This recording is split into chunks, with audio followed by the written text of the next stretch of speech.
Good afternoon and welcome to the Marin Coalition. I am Scott Pinsky, Chair of the Marin Coalition. Welcome to our program on policing in Marin. We thank you for joining us for what I think will be a very interesting and important program. And in a moment, I'll turn the microphone over to our host for today's event, Mr. Noah Griffin, who will introduce and moderate our esteemed panel of guests. For those joining us for the first time, Marin Coalition is a community-based nonprofit that presents an ongoing forum of programs on topics concerning all manner of public affairs. We invite you to visit our website, marincoalition.org, where you can peruse our archive page and find past programs recorded on a wide variety of topics. Our next event is still undetermined, but we will send out information as soon as we have that planned.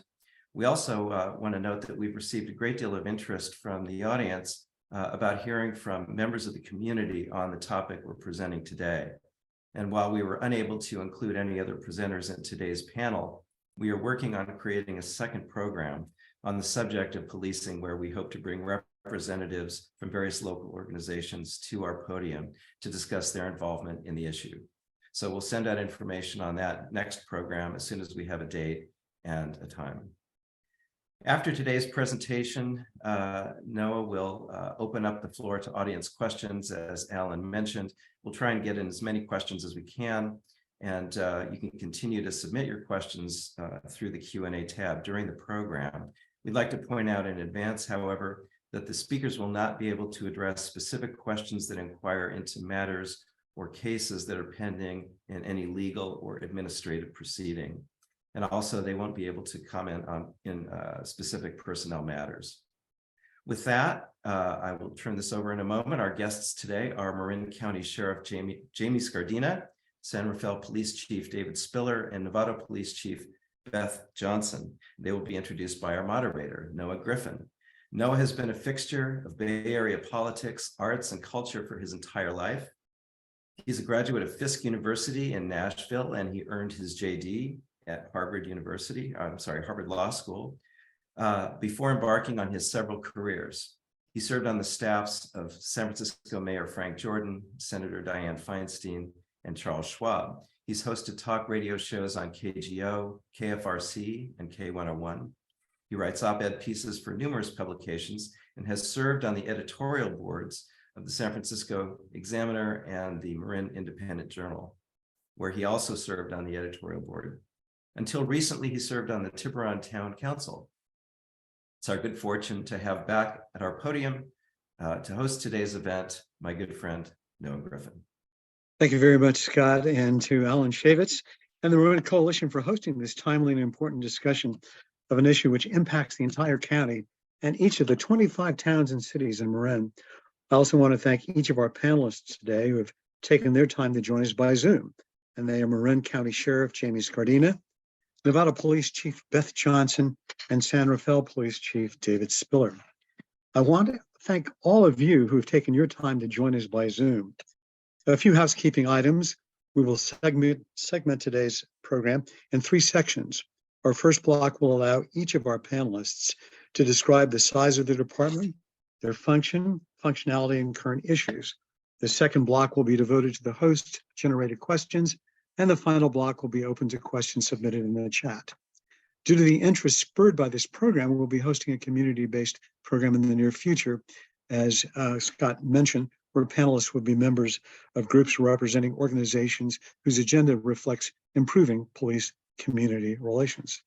Let's begin with Sheriff Jamie Scardina. So I can get my background here. A native of Marin County, Jamie Scardina, Sheriff, grew up in Corte Madera. He attended Marin Catholic High and has received an Associate of Arts degree from the College of Marin, as well as a Bachelor of Arts degree in Sociology, with an emphasis on criminology from the University of Montana in Missoula. In 1998, Jamie joined the Tiburon Police Department as a police officer before joining the Marin County Sheriff's Office in 2000. He worked his way up through the ranks from deputy to sergeant to lieutenant to captain. In December of 2018, Jamie was promoted to undersheriff. Jamie also recently served as the interim police chief for the Tiburon Police Department from September of 2020 to April 2021. Jamie was elected sheriff in June of 2022. Our second speaker will be San Rafael Police Chief David Spiller, who was appointed to the San Rafael Police Chief position in February of 2021. Chief Spiller brings an impressive background as a law enforcement professional, beginning his career in San Diego as a patrol officer before moving to Mountain View and serving in various departments operations for 11 years. Chief Spiller joined the city of Pleasanton in 2002 as a lieutenant and quickly rose through the rank of police chief for 8 years. In the wake of serving the Pleasanton community, David went on to serve the California Department of Corrections and Rehabilitation, its Office of Internal Affairs, as a member of the organization's Deadly Force Review Board, as well as the city of Menlo Park as the interim police chief. A 30-plus year veteran in the police service, Chief Spiller holds an associate's degree in administration of justice from De Anza College in Cupertino, a bachelor's degree in organizational behavior from the University of San Francisco, as well as a master's degree from St. Mary's College in public leadership, sector leadership. Nevada Police Chief Beth Johnson was appointed Chief of Police for the Nevada Police Department in July of 2022 and leads a staff of 60 sworn officers and 30 professional staff and volunteers. She's been in law enforcement for some 28 years. In her 21 years of service with the WCPD, Beth served as a patrol officer, a detective specializing in investigating crimes against children, a member of the community policing team, and a field training officer. Beth was hired as captain at Martinez PD in 2019, where she serves as the sole second in command overseeing the operations and support services divisions. Beth has a master's in business administration with a concentration in public administration, a Bachelor of Science degree in criminal justice management, and is a graduate of the Executive Leadership Institute from Drucker's School of Management, Claremont Graduate University. She serves as a Northern California's associate member of the California Police Chiefs Association Board of Directors and is a member of the Women's Leaders in Law Enforcement Committee. With that, I'll turn you over to the Marin County Sheriff, Jamie Scardina. Great, thank you, Noah. I appreciate the introduction, but you actually left out one very key important information, and that's that you and my dad went to high school together, George Washington High School in San Francisco. So just wanted to throw that little tidbit out there. Thank you to Noah, thank you to Scott, thank you to Alan and the Marin Coalition for giving me the opportunity to come before you to explain a little bit about the Marin County Sheriff's Office and also be on this panel with Chief Johnson and Chief Spiller to talk about our working relationships together, how the Marin County Sheriff's Office, the Novato PD, and San Rafael PD, and all the other Marin police agencies do work together. So a little bit about the Marin County Sheriff's Office. We are a little over 300 employees. 200 are sworn, meaning deputy sheriffs, and a little over 100 of our professional staff, which would include our dispatchers, our records personnel, our fiscal team, our technology team, and our coroner. And we oversee a $75 million budget. So our organization is broken down into 3 different bureaus. Our first bureau that I'll talk about is our Detention Services Bureau. In our Detention Services Bureau, we are responsible for court security. So we have about 20 of our personnel who are assigned to the Marin County Superior Court to oversee the day-to-day operations and provide security at our courthouse. We are also responsible for overseeing the county jail. That's one of the responsibilities of the county sheriff. And a lot of people don't know that we have a county jail in our county. Our daily population at the Marin County Jail today is about 265, which takes us to our daily population numbers, which we were just right around pre-COVID. Our numbers had kind of hovered anywhere from right around 200 to about 250 over the last 3 years because of COVID. But what we've seen, no bail has gone away. Court cases are now coming back, whether it's jury trial or cases going through the court process. We have seen an uptick in our jail population because of that. We have many components of our jail operations. One that we're very, very proud of is our jail reentry team. We have 2 deputies, health and human service, social worker, probation department. They team together to work with incarcerated individuals who are about to be released from custody, anywhere from 60 to 90 days pre-release from custody. Our team works with those individuals to get them such thing as an ID card, or maybe help them look for a job. Will help them set up job interviews. Our team will actually, while they're still in custody, drive them to a job interview if that's something the potential employer is willing to do to see this person before they're out of custody. So we have many entities around the county that we work with who do provide jobs to incarcerated individuals as they get out of custody. So just one aspect of what our reentry team works on a daily basis, but nonetheless, a very important part of a service that we do provide. The next bureau, our Field Services Bureau, and that incorporates our patrol services and our investigations division. We have approximately 20 individuals who are assigned to our investigations division. They oversee such crimes as property crimes, crimes against persons, sexual assaults, juvenile crime. And we also have within our investigations unit what we call our specialized investigative unit. Specialized investigative unit was created when the Marin County Major Crimes Task Force was dissolved back in October of 2020. At that time, Sheriff Doyle was committed to having a continued countywide narcotics led effort.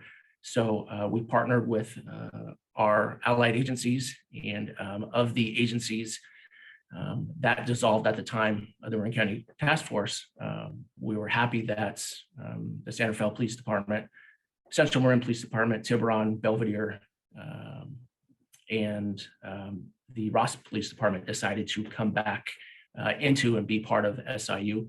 Since that time, Fairfax and Mill Valley has also come back in to be part of SIU. Their responsibilities are still to focus on narcotic dealers in the county or any other habitual crimes that are happening within the county. So just to give you an example, if Chief Spiller were to call and say, hey, we're having an issue with armed robberies and we would like some surveillance, that would be just one example of our working relationship where Chief Spiller can call up and at any given time he can have an additional 7 detectives at his doorstep willing to help him. So there are still a couple agencies not a part of SIU, but I do continue to talk to those chiefs on a regular basis and hope to have them part of SIU in the near future. Another component of SIU is our COPE team, which is our Coordination of Probation Enforcement team, which the Marin County Sheriff's Office, Novato Police, and Probation Department each supply a detective to that unit, and their primary responsibility is to work hand in hand with the Probation Department to ensure compliance amongst those who are on probation throughout our county. And then the second part of our Field Services division is our patrol. And those are the ones you see day in, day out, driving the green and white cars. So we have 4 substations around Marin County. Our main office is right here on Los Gamos. And we have a substation in Southern Marin. We have a substation on the campus of College of Marin, and we have a substation out in West Marin. So to talk a little bit about our Southern Marin substation, they service calls for service in unincorporated parts of Tiburon, Strawberry, Mill Valley, Tam Valley, Sausalito, and Marin City, and also the Muir Beach area. And our what we call our Area 2 area, which is on the campus of College of Marin, that section goes all the way from San Quentin all the way to Whites Hill. So a lot of area to cover, but nonetheless, there are many unincorporated parts, whether it's the grounds of San Quentin and all the way to Whites Hill, including Sleepy Hollow, parts of Fairfax and San Anselmo. Area 3, what we call Area 3 here, our main office, Los Gamos. It covers San Rafael, Santa Venetia, unincorporated parts of Novato, Belmarin Keys, Black Point, and West Novato, Northwest Novato. And then our fourth area, West Marin, covers everywhere from the north end of Muir Beach all the way up north through Stinson Beach, Bolinas, Point Reyes, all the way to Dillon Beach and Tomales. So we have a little over 500 square miles here in Marin County that we cover, and that includes part of open space in Marin Municipal Water District, who we do assign deputies to be part of patrolling those areas. So we do have working relationships with those entities as well. And then our third bureau is our administrative support services, and that's just about everything else. And what does that mean? That covers our dispatch center. So our dispatch center, we, on the law enforcement side, we dispatch for obviously the sheriff's office, all of our Southern Marin partners. So that would be Tiburon, Belvedere, Mill Valley, and Sausalito, and also Central Marin, which incorporates the Corte Madera, Larkspur, and San and Seminole jurisdictions. So on the fire side, we continue to dispatch for fire. We actually dispatch for all fire agencies except for County Fire. County Fire does have their own dispatch center. We do take over dispatch services for them at about 10 p.m. And then they resume in the morning. So we have also in our administrative support services, we have a couple other different entities, being our technology services. We have our own IT department. Here we have our own fiscal team, obviously hugely important, and our documentary services. Those are the individuals at our front counter. We, the sheriff's office, are responsible for serving civil paperwork on our community. So whether that's restraining orders or civil harassment orders, subpoenas, eviction notices that are granted by a judge, those are all responsibilities of the sheriff's office. Hugely important that we have good working relationships with our other municipalities, because oftentimes, yes, we do have to go into other jurisdictions to serve those types of paperwork. So it's important for us to have that working relationship. And then being a sheriff corner, we are also responsible for the corners division as well. So just to kind of give you some statistics on the corner side, there's about 2,200 deaths in Marin County as a corner division. Last year in 2022, we investigated right around 380, 390 full investigation deaths of those 2,200. So we do not investigate every single death that occurs in Marin County. If an individual dies while under the care of a doctor's care, that will not necessarily be the result of a coroner investigation. So when looking at cause and manner of death of an individual, there are 5 manners that our chief pathologist that we contract with, who conducts our autopsies. Dr. Joseph Cohen is our pathologist. He's looking for 5 things in those manners, and they are, you can only identify deaths as one of these 5 different categories: suspicious, homicide, accidental, unknown, and natural. So of all of our deaths, they fall into one of those categories. Just real briefly, that is a little tidbit about our organization. I do want to talk a little bit about relationships, and whether that's with the community. You know, we're making a huge effort to continue to build working relationships with all of those in our community, from Southern Marin to Central Marin to Central Marin to Novato to West Marin. So our deputies are out there continually trying to build better relationships. And it also includes our law enforcement partners. So with Chief Johnson and Chief Spiller and all the other chiefs of police, that's my responsibility to be out there and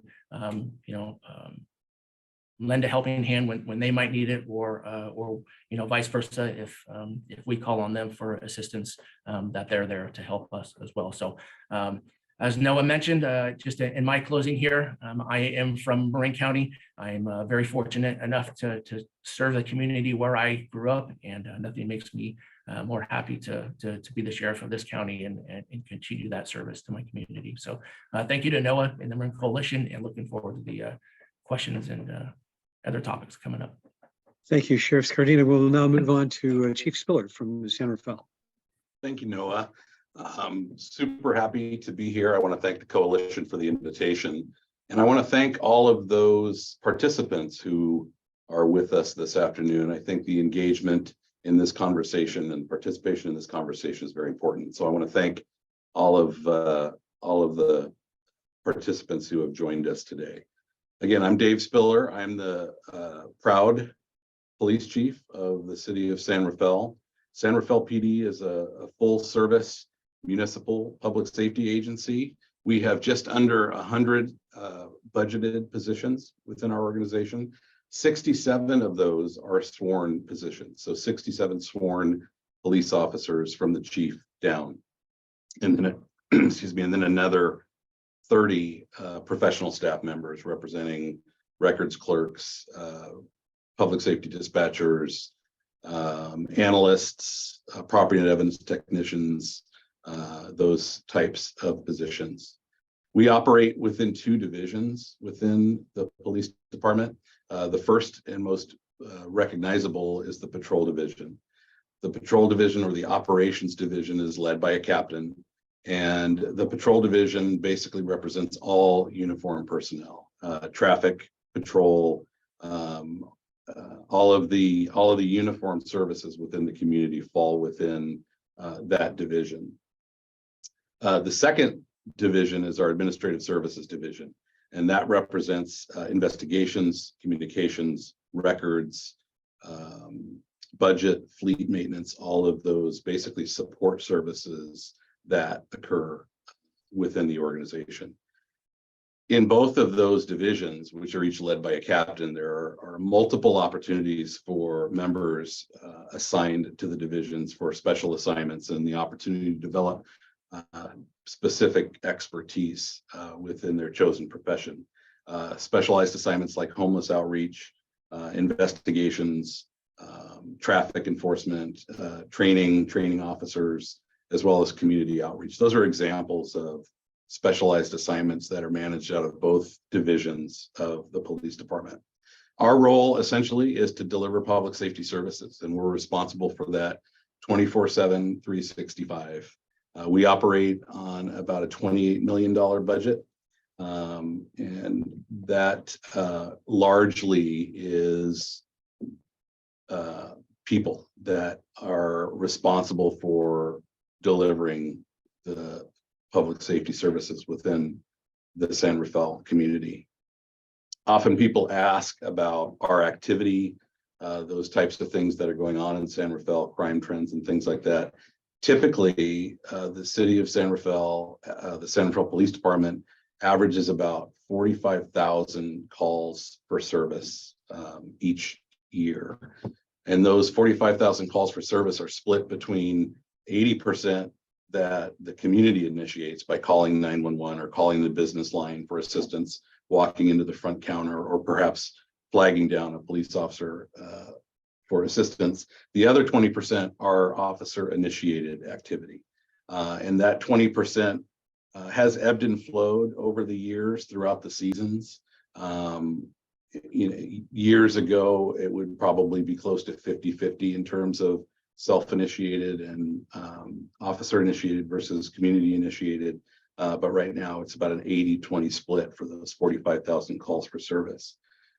When we look at crime, one of the great things about San Rafael is we don't have a lot of violent crime. So we work really hard in terms of crime prevention and implementation of prevention strategies to prevent those crimes of opportunity and those crimes against property, things like catalytic converter thefts, thefts from an open garage door, or theft from auto, or even auto theft. So those crimes against property are significant in our community, but we do have the benefit of not having significant crimes against persons or violent crime.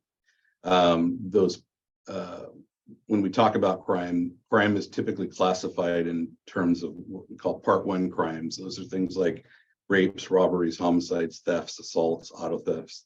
And we average just under 2,000 Part 1 crimes within the city of San Rafael annually.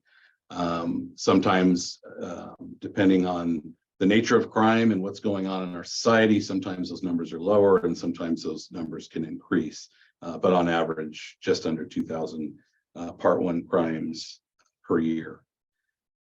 When I talk about what's going on in the organization, I talk about challenges and opportunities. I think some of the questions that I suspect will come up in our conversation today, as titled by the program, are going to be centered on challenges and things that are difficult for us to manage, and things that our law enforcement organizations throughout Marin County are dealing with in terms of delivering that high quality service.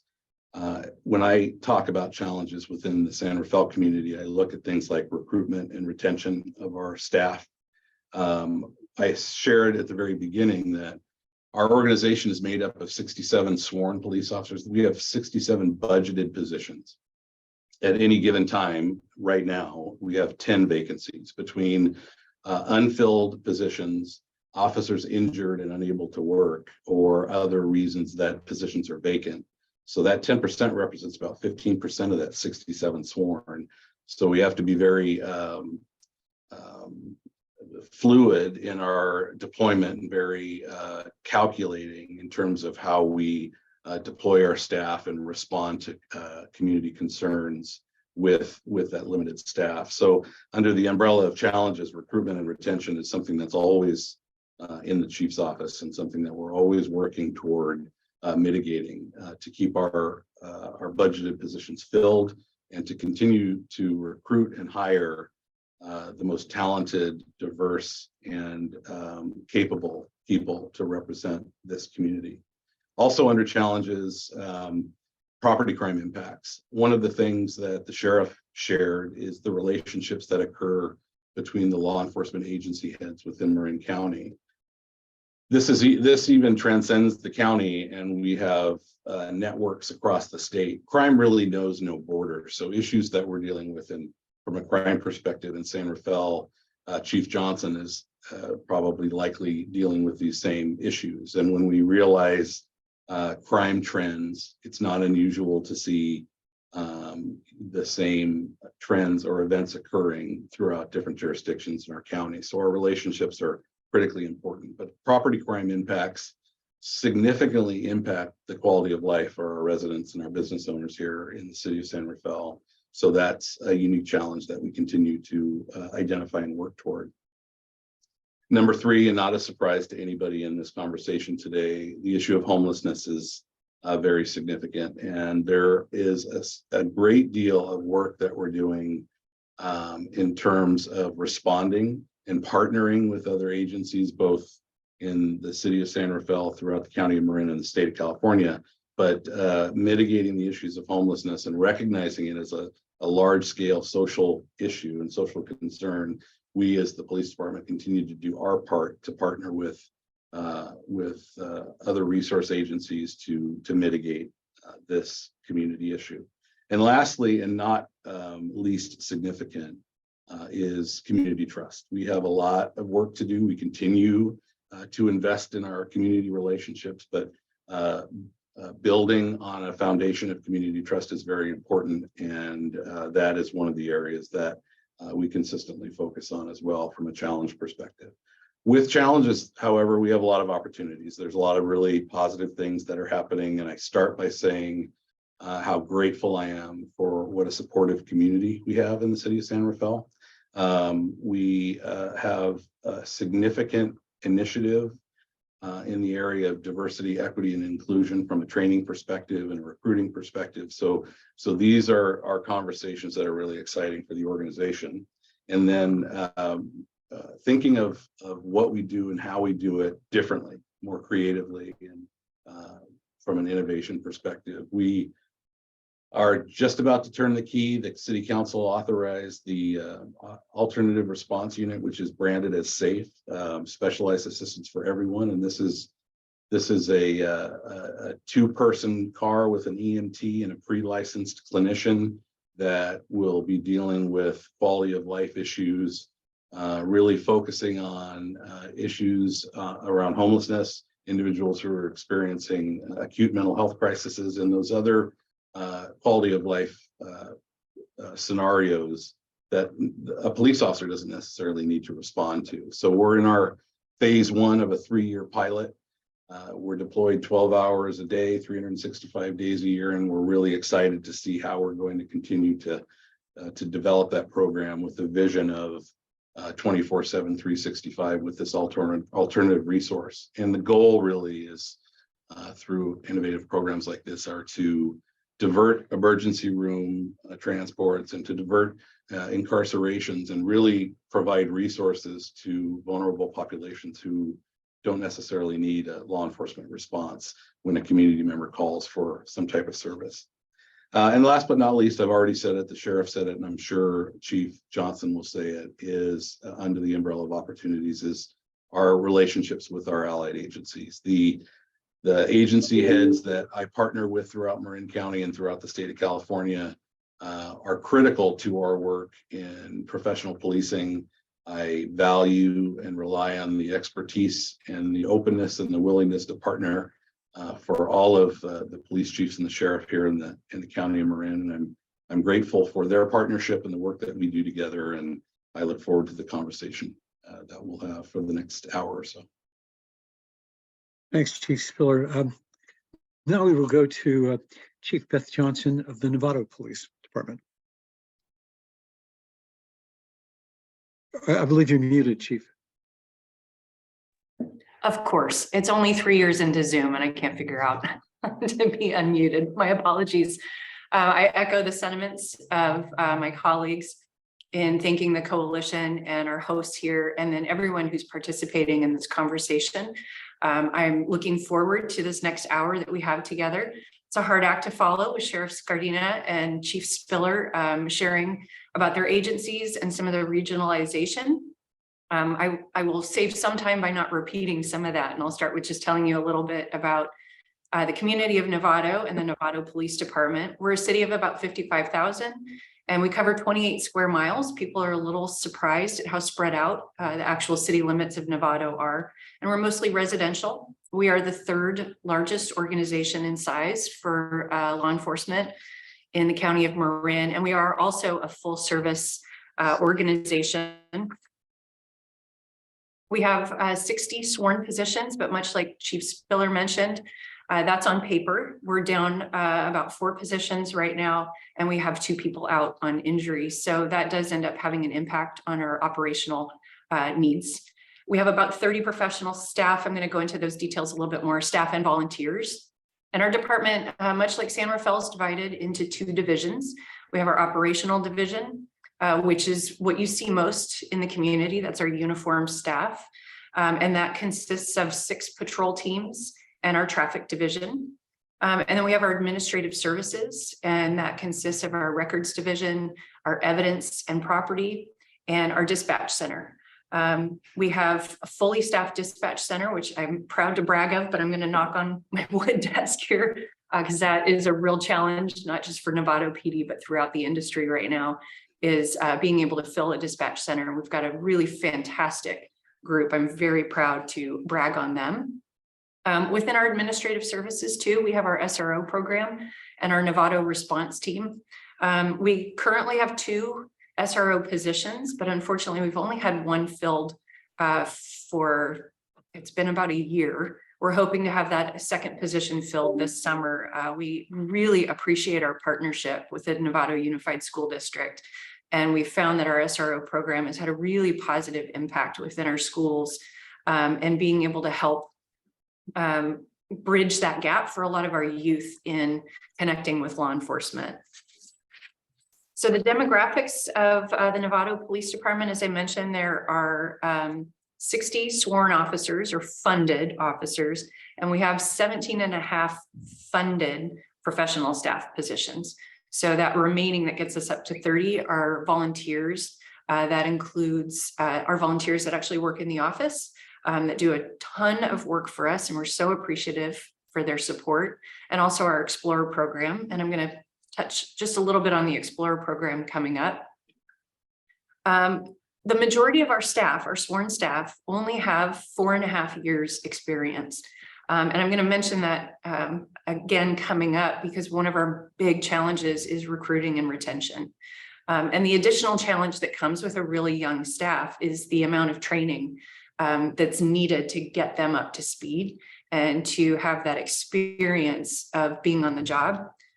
In my bio, it said I've got 28 years of experience, and there's so much that I don't sometimes even realize I know until I'm sharing with a young member of staff or answering a question, and you see that gap in training. And that's why retention is going to be a huge focus for the Novato Police Department going forward so that we can really build more capacity and breadth of knowledge and experience within our staff. So just 2022 at a glance for calls for service, we had approximately 36,000 calls received, and just about 10,000, actually just not just about, I have an exact number for you, 10,720 crime reports were taken from that 36,000 phone calls. So the 36,000 phone calls sounds like a lot, but sometimes it's it's not a police matter and we provide resources. So the 10,720 reports is a significant amount of work for a staff of 60 sworn officers, and that's from the chief on down. Of those 10,720 reports, 1,086 resulted in arrests, and 307 of them were traffic collisions. And traffic is a pain point for the community of Novato. Many of the neighborhoods really complain about traffic issues and speeding and reckless driving. So we are bolstering our traffic division to help address some of those issues. Much like San Rafael, our violent crime is very low. So you're very safe in our community, but we do have a high property crime, which is consisting of both our retail theft from Vintage Oaks, which we've seen an uptick in that, as well as neighborhood crimes. So like auto burglaries. I saw one question in the chat regarding catalytic theft. That has been on the rise as well, not just in Novato, that is definitely a statewide issue. And if I'm going to touch back really quick on the Vintage Oaks, we also saw an uptick in stolen vehicles. Interesting data points with that, though. We have installed what's called the flock camera system. So we have cameras there that read license plates as they come in and out, and we are alerted to stolen vehicles. So it's interesting. When I was working patrol, you actually had to sit and type in all the license plates to try and find a stolen vehicle. But now we have cameras and technology that's really increasing our capacity to get alerts right into our dispatch center, and we can deploy officers to recover stolen vehicles. So if you look at our annual report, which will be out soon, there is a rise in stolen vehicles, but I attribute quite a bit of that to our flock camera system, which is helping us recover and resolve stolen vehicle cases. I want to take a step back just really quick to our arrests, because we get a lot of questions on use of force. So our data points for that is that out of the 1,086 arrests, we had 18 incidents of that total where force was used. And the majority of the force that was used is what we would call a takedown, where it was a physical restraint and taking someone to the ground. If there's any kind of injury or complaint of pain, we consider that a use of force, and it's documented as such. So in general, our arrests go without our officers having to use force, and we're very pleased to be able to report that. In fact, the statistic is that less than 1% of our cases involve force. When we talk about some of our challenges, I'll echo Chief Spiller about connecting with community and being able to kind of create a more comfortable space for community to talk to us and to get involved. Pardon me, let me turn this off on my computer. Sorry about that. We have a lot of community engagement. We have a coffee with a cop coming up. We're actually really excited to do our second annual special needs safety fair. That's going to be in April 22nd. And we'll be putting the information out about that. It's a great way for us to connect with our community that has children with special needs and need a different engagement with law enforcement. We're also going to have fire department there. Lucas Films is coming, and they bring a bunch of their characters from Star Wars. It's a really great event within the community where we can come together in a way that's not enforcement related. I'd also like to share that we are starting a Canine Foundation, a 501c3, so that we can continue to fund our canine program. It's funded primarily with donations. We have one canine right now, Rookie, named by the kids in our community through a contest. And we're hoping to expand our canine program to include first responder therapy dogs, so that we have that as part of our wellness program for our staff here. That has been a widely growing area of wellness programs for first responders, and we're finding great therapy in having first responder therapy dogs within the facilities and available post critical incident, and sometimes just for the routine day to decompress from the stresses of policing. I also am super excited to say that we have started back up our community academy. That was really popular before the pandemic when we had to shut things down. And our first one is coming up in April, and it's going to be the first Spanish language community academy. And we have staff that are going to be running that. And we're really excited to connect with our Latinx community in this capacity. And the end of last year, we actually partnered as well with Marin to host a disaster preparedness seminar in Spanish for that segment of our community. So some of the challenges I will echo, as well as the recruiting and retention. Like I said, we have a young staff. Unfortunately, I just lost 2 officers to the city of Napa.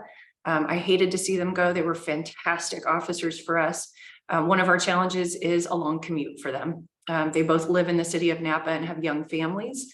So as much as I hated to see them go, as someone who's raised kids and has been a mom in the profession working shift work, I certainly can't fault someone for wanting to be close to home.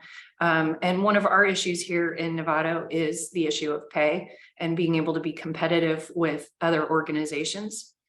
We have several bigger organizations around us that can pay pretty high, I'm losing my word for this, hiring bonus. And then also offer more in a paycheck. And with this current generation coming through, that is a real challenge. So at Novato, we're trying to find ways, non-monetary ways, to make this a workplace where people feel valued and want to participate in community, and hopefully not leave us, but actually spend a career here with us. I mentioned the retail crime has been a real challenge for us. We're seeing carloads come in from out of town and overwhelmingly hit Vintage Oaks stores. Those are really challenging crimes to solve. We are looking at our regional partnerships. Sheriff Scardina mentioned the SIU, and he and I have been in conversation about Novato returning to participation in that, because we are seeing a rise in fentanyl use. I saw one of the Q&A, I'll see if I can answer it for you right here, about fentanyl use.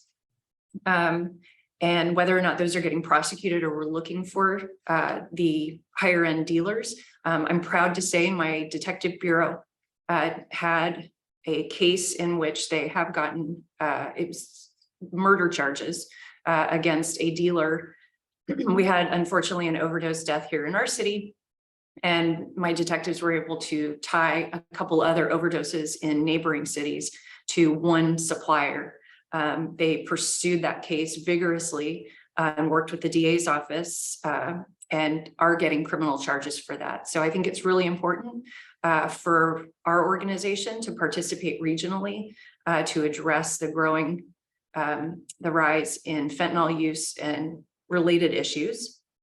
I will echo again too that one of our issues is helping our unhoused and those that are suffering from mental health crisis. And we're looking at partnering as well, or increasing our partnerships, not just with our other law enforcement agencies, but with our social services resources within the county to be able to help provide better services that are not criminalizing homelessness or mental health issues. So with that, that's a snapshot of the city of Novato. Happy to be here and looking forward to the conversation ahead. Thank you, Chief Johnson. What I'm going to do is for the next 10 minutes, because we're going to go to questions, is ask each person to stay at least within 2 minutes. Some of these, it's going to be challenging to do so, but we want to get to our questions. First, I want to start with Jamie Scardina, the sheriff of Marin County. Jamie, one of the things that I appreciate about you personally is that despite the fact that you're following Robert Doyle, who did not have the greatest reputation in all segments of Marin County, you seem to have a very good reputation in the communities of color. To what do you attribute that, and how do you plan to build on that? So first and foremost, it started at an early age. I'm from Marin County. I grew up in Corte Madera, and I was able to form relationships, whether it was in the world of school or the world of sports, with many of our communities, whether it be Southern Marin or Central Marin, where I grew up. So, fast forward 20 years later, being able to go to a call for service as a young deputy or a young officer, and knowing the individuals in the community that I'm going to was invaluable to me as a young deputy. Just walking into a disturbance call and saying, Mr. and Mrs. Smith, what's going on? And being able to know people by name, that was just huge. I would often have deputies come up to me and, how do you know everybody? And it's, well, because I've grown up here. I've built relationships, and there was a question in the Q&A about what does it mean to continue to build relationships? Relationship building never stops. So that's what I mean by continuing to build relationships. Even though I'm from here and I have a lot of relationships with the community, I'm always continuing to build relationships, and will always look to build relationships. So, I'll just back up a little bit. The first part of your the question about Sheriff Doyle. Sheriff Doyle spent 53 years in law enforcement and 26 years as our sheriff. And I think he did a pretty darn good job of building relationships with individuals and in our community. So just wanted to put that out there. And one quick follow-up. How are you informed by being temporary police chief in Tiburon after the incident on Main Street, where police chief stepped down, as well as one of the officers after an incident where a Black man was moving merchandise in his own store after hours? I'm sorry, Noah, what was the question? How are you informed by that experience in Tiburon? Oh, so yeah, it was kind of interesting how that happened. Obviously, I was serving as undersheriff at the time, and it's not uncommon for smaller agencies, whether it be a Tiburon, a Belvedere, or a Ross, to reach out to us, the sheriff's office, for usually a lieutenant to go and be an interim chief of police while that agency searches for a permanent chief of police. And at that time, we had just had 2 lieutenants retire. We were very young in our lieutenant rank, so at the time, Sheriff Doyle said, "Hey, would you like to go home and work, be the interim chief in Tiburon?" I said, okay, that's great. So I was kind of wearing 2 hats. I was an undersheriff and an interim chief of police. I am very grateful for the opportunity I had to go back.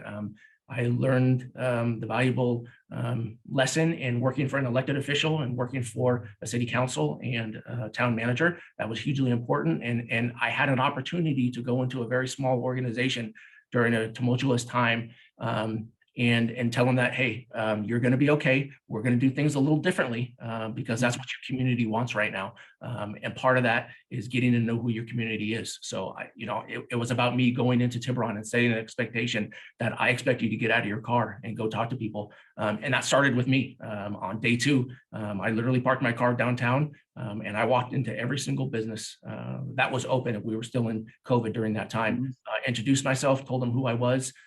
That I was only going to be here for a short period of time, and gave them my business card and said, if you need something, you call me. And I also set that expectation that if you don't see or hear from my officers, I would like an email or a phone call. So it was about sending that message to the community and to the officers at Tiburon. Thanks, Sheriff.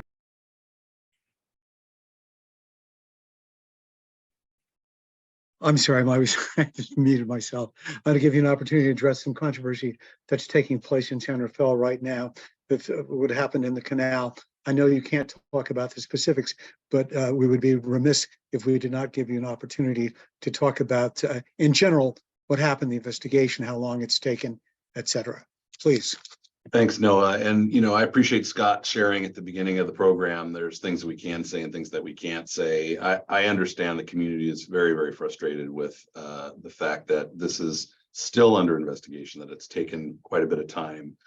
There are a lot of procedural issues that are centered on personnel investigations like this.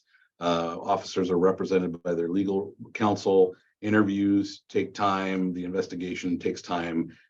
This is not an apology for how long it's taking, but I understand the frustration that the community has that this investigation is taking so long.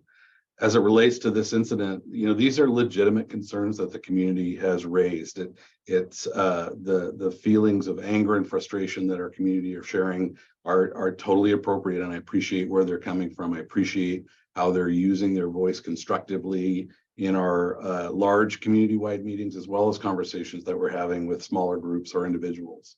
I'm personally and I'm professionally upset by this incident. I am eager to receive the investigation and to move forward with this. I think the community deserves it, and we need to deal with the frustration and the anger that the community has seen from this disturbing incident.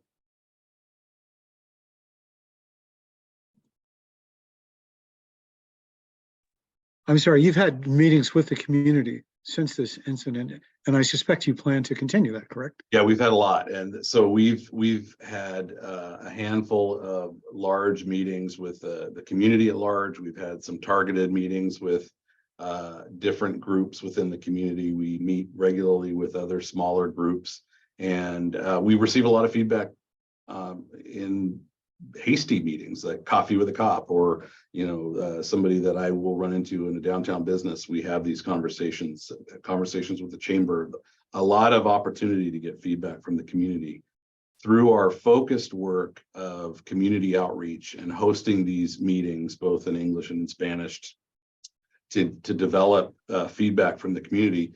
I feel like we've been very successful in hearing the concerns from the community, and through these multiple meetings, there are themes that have emerged that the community has shared from a feedback perspective, and they're centered on improving safety and security in the community, increasing our cultural competency and empathy and compassion within our workforce, improving transparency, addressing accountability, working to build trust and relationships, continuing to build in our relationships across the community, and lastly, increasing diversity in our law enforcement workforce. So those 5 themes that I just rattled off are clear themes that are emerging from the specific feedback that we're receiving across the community.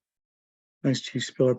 Chief Johnson, what we talked about in the challenges of policing in Marin, from crime to use of force, staffing, et cetera, training.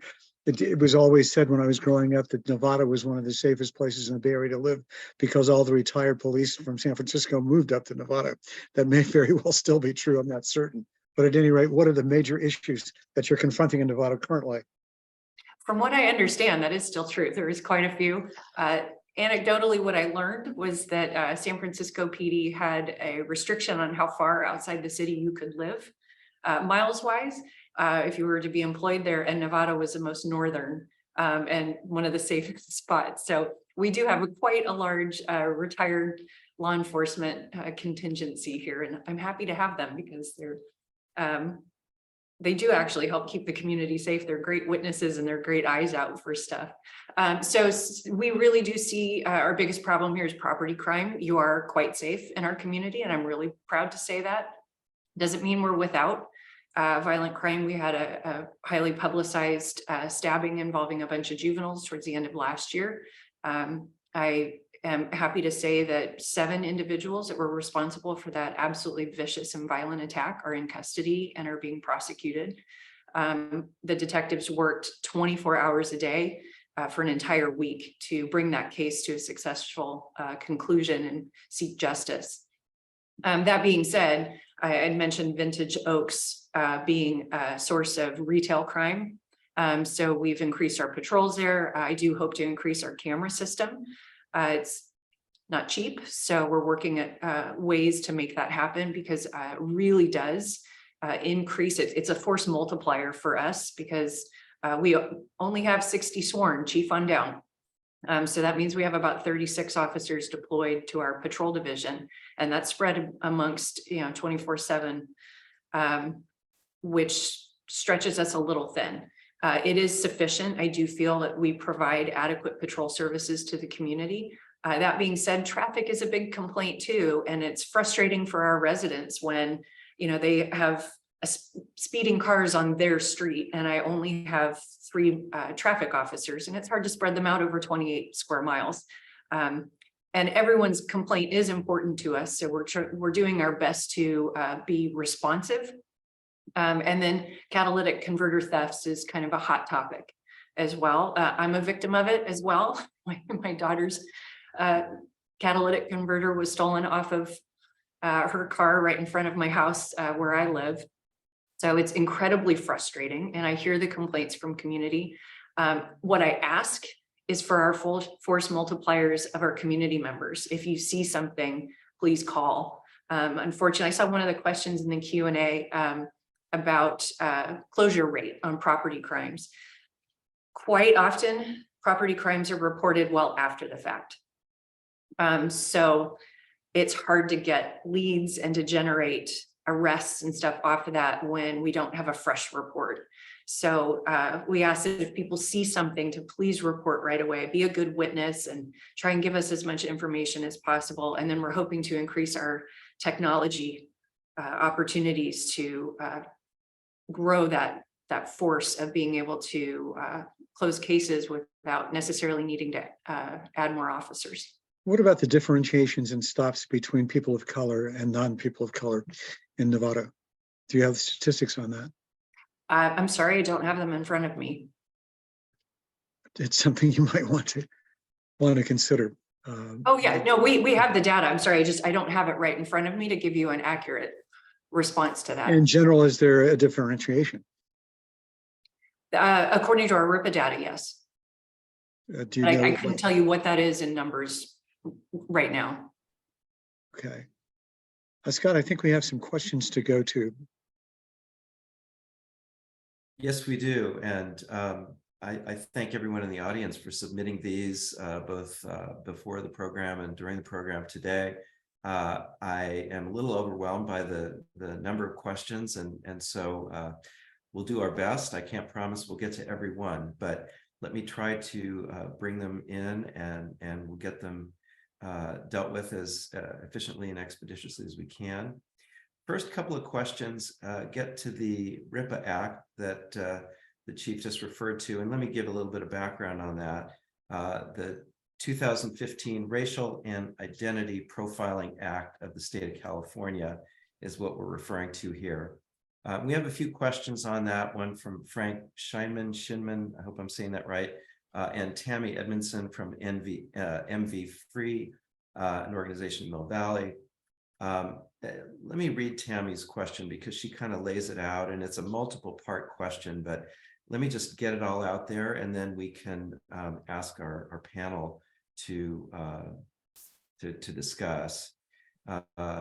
Tammy writes, the RIPA Act requires all California law enforcement agencies to collect and report demographic data on every person that they stop. By the way, I think this came into effect in 2015, I'm sorry, in 2021, even though it was passed in 2015. So I have a question as to why would they pass a law that took 6 years to go into effect, if that's in fact the case? I don't know. Anyway, continuing on, the purpose of this requirement to compile the demographic data on these police stops is to, quote, eliminate racial and identity profiling and improve diversity and racial and identity sensitivity in law enforcement. That's apparently from the Legislative Council's digest about the act. The available data reveals substantial racial disparities in policing, both within Marin County and across the state. So here are the questions that she raises. One, how have you used your RIPA data to measure and address racial disparities in your agency's practices within your jurisdictions? Two, what specific policies and practices have you implemented at your agency to reduce racial disparities in policing that have been identified, if any? Three, when and how does your agency evaluate the effectiveness of its anti-bias policies and practices? And four, how do you maintain transparency and accountability of your RIPA data and any racial disparities it reveals? I know that's a mouthful and a lot of topics, but if you'd like to go through each of you, maybe one by one, and discuss how your department is dealing with this new RIPA regime, if you will, or reporting requirement, and maybe address some of the questions. Thank you. I'm happy to start, Noah, if you'd like. Absolutely. So there was a lot there, Scott. Thank you for that. Your question, I think, centered on this Assembly Bill 953, which was enacted in 2015. Why did it take so long? I don't remember the date, so forgive me on this, but when the legislation was enacted, I think the larger agencies were required to report, I think in 18, and then it scaled down to the smaller organizations in 19, 20, and then 21. So an organization my size, or an organization the size of Chief Johnson's department, were required to start reporting in 2021. So that's the gap between the 2015 legislation and why you're seeing organizations like San Rafael or Novato reporting in 2021. There was a lot, and I don't remember all of it, but there's a couple of things that I'd like to speak to. So RIPA, the Racial Identity Profiling Act, is focused on the officer's perception of a law enforcement contact. So if you're talking about a traffic stop at night in a dark area, you're talking about the officer's perception of the violator or the individual that you're stopping before contact. So it's not a perfect representation of the person's specific identity or how they identify themselves. The conversations around transparency, I think, are really important. San Rafael, as an example, we have a RIPA dashboard that anybody can go to under the transparency tab on our website. You could search by date range, by ethnicity, by violation, or whatever the case may be, and you could look at the activity. As it relates to how it reflects the census data in our community, there are a lot of conversations around the efficacy of the RIPA data in alignment to census data within a community, and there's a lot of factors, I think, that impact this. Transportation corridors, where somebody lives versus where they work or where somebody travels. It's not specifically aligned to census data, when others would argue that you can align it to the behavior of a potential violator in the case of a traffic stop, or a call for service if somebody is calling to report something and then the officer has contact with that individual. There's a lot going on with RIPA, but as it relates to transparency, I believe in looking at the data. All of our officers enter the 16 areas of reporting for each stop, detention, or contact. And if you align that data with what San Rafael looks like, for example, 35-36% Latinx, 47% Caucasian, it's pretty representative. But I would argue it's not just aligned with census data, because there's a lot of other reasons why somebody might be driving through San Rafael, coming to San Rafael, or whatever. So those are kind of my touches on RIPA. I hope that answered a couple of your questions that were read, Scott, and I'll turn it to either of my other partners if they'd like to add. Scott, do you want to give Chief Johnson an opportunity to take a bite of part of that and maybe repeat what the question was? Sure. Let me just review them real quick. Well, I do have a point I can touch on if you want, because I was tracking some of it. So not to spend too much time repeating what Chief Spiller said, because those would have been some of my points. But there was a question about what are departments doing with this data, and how are we preventing disparate treatment. So I can tell you at the Novato Police Department, we do regular training on diversity, equity, and inclusion. So not only are the officers entering the 16 points of RIPA data, but those are carefully reviewed by the supervisors every shift. And I'm happy to say too, I just got the report out from my lieutenant at a previous staff meeting that we are so far 100% in compliance with our RIPA reporting. And that's really key because there is a lot of touch points in getting this data uploaded. We also have RIPA data on our transparency page where that can be viewed. And I'll just touch real briefly, just up from the Marin County Sheriff's Office perspective. So as Chief Spiller mentioned, there's 16 different categories that officers and deputies are required to fill out when they do a detention. We actually created 2 additional, so to make it 18. One of them is, did you know the perceived race of the individual prior to the stop? We really felt that that was important. And then the second one was the detention that you effected, was it a Marin resident? I just want to back up real quick on that, on the first one we added. 85% of our detentions, our deputies did not know the perceived race of the individual prior to the stop. And I think that's hugely important. And then another important statistic, 15% of our detentions are calls for service related. So that also includes a traffic stop. For instance, somebody might call in a suspicious vehicle or a suspicious person, and we effect a traffic stop. So we may not necessarily have effected a traffic stop, but we found probable cause to pull that vehicle over based on a call for service. So just a couple of statistics I wanted to throw out from the Sheriff's Office perspective. Sheriff, how would they not know the race of somebody that they stop? Very, very easily. Nighttime. If it's night, you're driving down the road and you're pulling a car over for whatever reason. No, I almost guarantee that you will not know the perceived race of the individual until you get to the window to know. I mean, I challenge you and everybody listening today, just driving down the road at 2 o'clock this afternoon, and you see a car speed past you. I want you to try to identify the perceived race of that individual prior to you get to the window. I bet you can't do it. I bet 85% of the time you can't do it, if not more.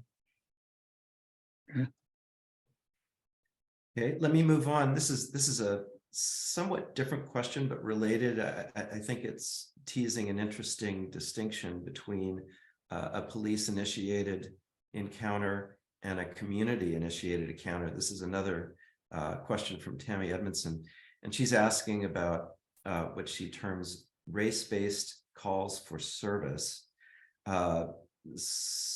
Probably most people watched this incident in Central Park in New York, where some lady had a conniption fit because there was a Black man near her with a dog or something like that, and that became kind of a national cause célèbre.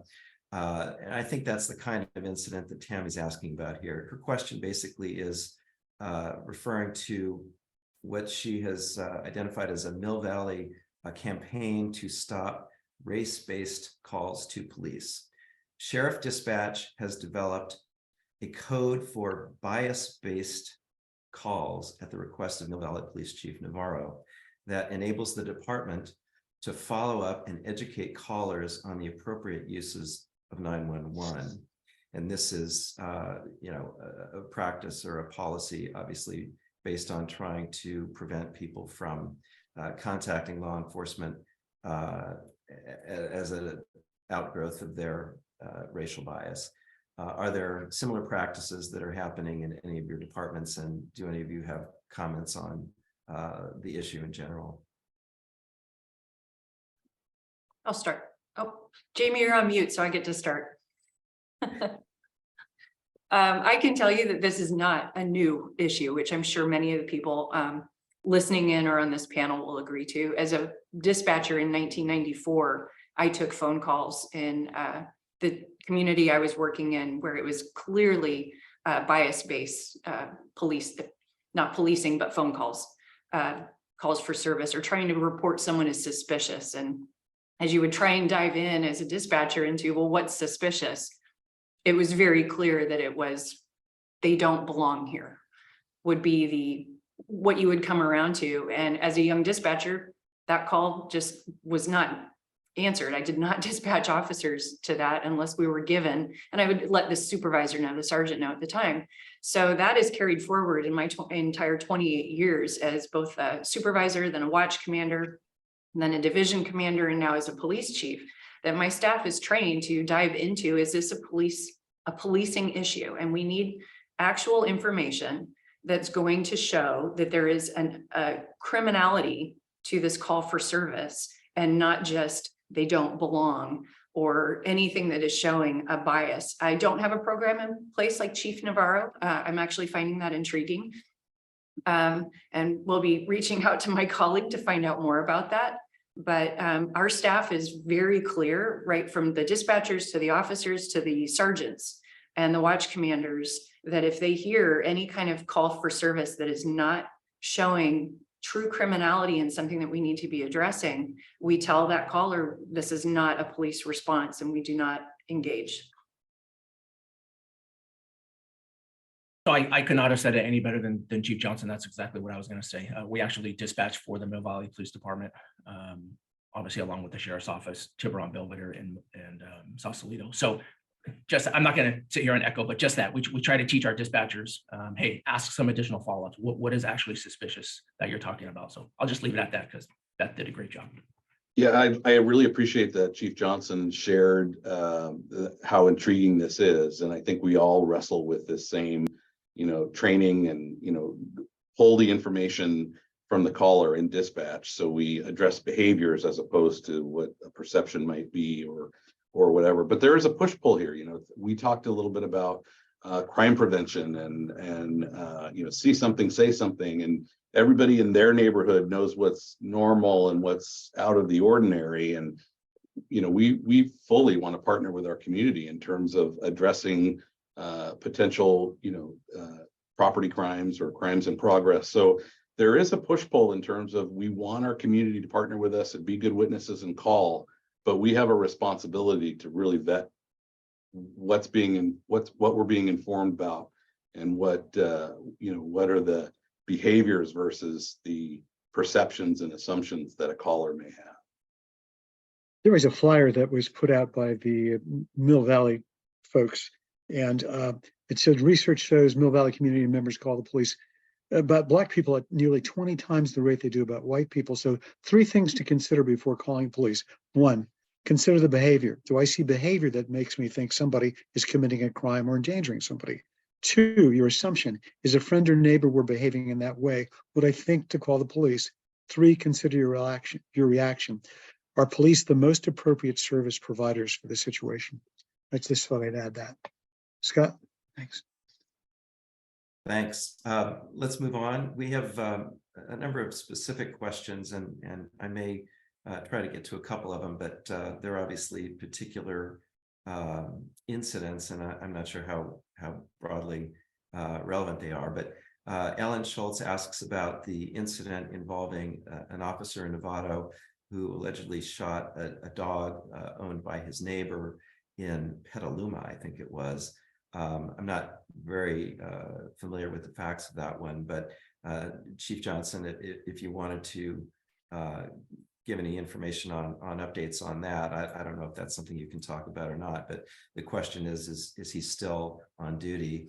And it leads to another question that some have asked. Suzanne Bean asks, what does it mean to put an officer on administrative duty while an incident is being investigated? I think there's some curiosity about where does that leave the officer, what kind of limbo that means for that particular individual. So whatever you can address on that, if anything. Sure, and those are 2 very different pathways to discuss. The first incident, I can't say much about it, is a personnel matter, and therefore it's protected by law and confidentiality. I can tell you that the sergeant is still employed by the Novato Police Department and is on active duty. The matter was investigated by the law enforcement agency of jurisdiction. And I have to leave it at that. So to the other matter, when someone is put on administrative duty, that's the decision of either the police chief or the sheriff, and it can happen for a variety of reasons. And for the sake of time, I'm looking at how much time we have here. This could be a whole hour-and-a-half discussion on its own on internal affairs investigations. A lot of different factors are taken into account. So if there is an allegation of serious wrongdoing, the chief or sheriff need to take into consideration potential additional risk to the organization and to the potential employee or the involved employee. So there are certain times where you can do a termination right off the bat. It's something so egregious. It's something like the murder of George Floyd. There are other times where it's a serious allegation that needs to be investigated. And during that time, it's best that employee is not in their role. Most of the time it's police officers, but this can happen with a member of professional staff too. So I'm just going to refer to subject employee. And so while it's being investigated, that person is put on administrative leave. That frustrates the public sometimes because they're like, oh, they just get to sit at home and collect a paycheck. There's a lot of implications that follow an investigation. So let's say I put an officer on administrative leave pending a serious allegation investigation. It is determined, or I don't put them on leave. I don't allow them to work. I don't put them on paid administrative leave. The investigation concludes that there was no wrongdoing. The city is now going to be due back pay, benefits, and all of that. So there's a serious financial liability and risk to the city or to the county if in fact the investigation shows no wrongdoing. So the more fiscally responsible way of handling that is to use administrative leave, see the investigation through, and then continue with the discipline process. And like I said, the discipline process could be a whole hour-and-a-half session on its own. In fact, most of us that worked internal affairs had to go to a 40-hour class to learn it. So it's quite in-depth, and I'll pitch it to either of my colleagues here if you want to add a piece to that. Yeah, it's really so from my perspective, I would just describe it as due process. And I understand the community sentiment. There is an educational opportunity for us to talk about these types of things, and it varies from state to state, but our government code captures peace officers' procedural bill of rights. And this is what we're talking about. There are assumptions and requirements for police administration to offer or to ensure that subject officers are entitled to in the process of an administrative investigation. And it's all procedural, it's all legislated, and in many cases our hands are tied in terms of discretionary decision making. It's the law, and I think the police officers listening to me would probably get mad and throw tomatoes at me, but it's legislative change that's going to really create an opportunity for the needle to move if the community continues to realize this frustration. The only thing I will add, and Chief Spiller talked about the law and legislation in POBAR, Police Officer Bill of Rights. I believe that there's only 2 agencies in the state of California that can legally put an officer or a deputy on unpaid administrative leave. I'm legally required, if I'm to put somebody on leave, that they have to be on paid administrative leave. So I can't speak for other agencies. I can only speak from the Sheriff's Office. So let me follow up with a couple of questions we have about the officers' makeup, the demographics of the force, and some financial considerations. Before I do, though, I have a comment I want to read. This is from Jim Cole. It's not a question, but he writes to all of you, I'm sure, thank you for your service, particularly now when law enforcement nationwide is under such public scrutiny. Okay, that speaks for itself. Back to questions about the officers. So one of the questions asked about the demographics, racial makeup of the departments. So if any of you would care to share, if you have statistics on that, that might be of interest to the audience. And then there's another question about affordability. Josh Labresco asks, do we have any programs to help officers, police or sheriff employees, and others who work with the departments to be able to afford to live in Marin County? So I can kick this one off. So our organization, we are about 75 white and 25 people of color. I would say in the last 3 years, we're probably at about a 60-40 white versus people of color. So affordability, unfortunately, no. The county is working on affordability for all county employees. I don't think that our deputy sheriffs are going to fall into that category. Unfortunately, we have made it attractive for our personnel here. We do have bunk rooms here for our personnel who do travel several hours away from their home. We do afford them the ability to stay here overnight if they choose to do so, and that's sworn staff and professional staff. One thing I will talk about is our retention, and I know Chief Johnson and Chief Spiller talked about recruiting and retention. For us, it's not necessarily a recruiting problem. We do a phenomenal job of recruiting and hiring people. It seems like if you check our social media, it seems like I'm giving the oath of office to new employees every other week.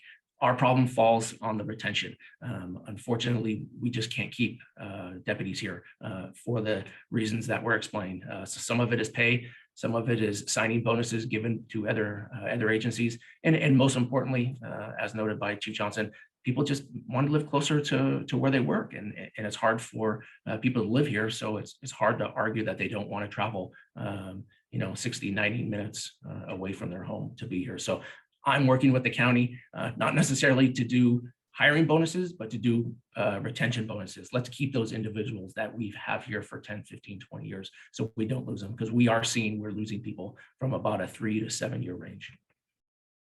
Yeah, I think the sheriff makes a great point. There's a lot of recruitment strategies in terms of, I think maybe it was Chief Johnson made reference to recruiting bonuses and things like that. I think they're great, but at the end of the conversation, I'm not sure it's going to keep somebody here, and somebody in that 3 to 5 year range that's looking to improve their quality of life. And now they have kids at home and they'd rather spend that quality time at home instead of on 101 commuting to wherever it is they're commuting to. So it's an issue that we're looking at statewide, and our role in the California Police Chiefs Group, Chief Johnson can speak to this probably as well, is really looking at best practices and cutting edge opportunities to focus on retention issues while not losing the sight of how important it is to continue to focus our recruitment efforts on what our community needs. It's really important that we represent the community that we serve. So our increasing Latinx demographic within the organization is representative of that. The other element, which is really important in law enforcement, is gender diversity. And there's a 30 by 30 initiative to by 2030, 30% of all law enforcement organizations should be 30% female. I think I got that right, Beth. I'm not sure, you might want to check me, but it's not just sworn, but total employee wise, we're at about 34% female right now. So we're working forward to represent the diversity of San Rafael and targeting multilingual applicants and really work to represent the diverse community that we're proud to serve. So I'm in pretty much the same situation as my colleagues here. We're about 70-30. We do have quite a few women, and I'm proud to say we have women at every single rank within the organization. Not many agencies can say that. So we're working on those initiatives as well. We really try to seek bilingual officers when we're doing hiring. That's a huge push for us because of our large Latinx population here in Nevada. One of the other initiatives that we're trying for retention is actually hiring at the academy level. So hiring an academy recruit and putting them through the academy. We just found overall that you have a different loyalty to the organization when you give them a chance right from the beginning and pay them right from the beginning to go through their academy process. The challenge with that is that we don't realize that person is a fully functioning solo officer for about a year. So while it's great for long-term retention, most of the time there's a give and take to that strategy as well. Well, I think we're going to end exactly at 1:30, but before we end, I want to thank both Chief Johnson and Chief Spiller, as well as Sheriff Gardenia, for being here today, and Scott Penske and his entire staff of the Marin Coalition for this very enlightening hour and a half. Scott, over to you. Noah, thank you for hosting and bringing an excellent discussion to our audience. Thanks to all of our panelists for your candor, your passion, for your responsibilities leading your departments, and for sharing your perspectives with us.